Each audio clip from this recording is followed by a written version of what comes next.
I'm Bild's publication manager, by the way. My name is Leslie, and it was my privilege and pleasure to commission this book and then see it through to its final publication. 2 years ago, I went to the NAS conference in Harrogate and met Val and Jill. It's setting in, isn't it? I met Val and Jill, and I went to your workshop, which told the story of Stephane. That story has now been written up, and I want to introduce you to Jill and Val, and they're going to tell you very briefly why they've written the book and what it's about. Okay, we will be very brief. We've only got a few minutes, but my name's Jill and this is my colleague Val, and we work for Scottish Autism and support services for adults on the autism spectrum.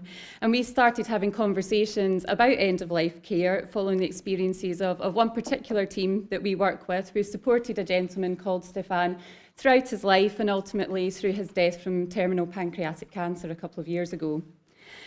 Supporting Stephane at end of life was our first experience of delivering palliative and end-of-life support for an adult on the autism spectrum. So it was always going to be important for us to try and reflect on our learning and share that story in the hope that, you know, it might be a support to other teams who will face similar challenges inevitably now and in the future.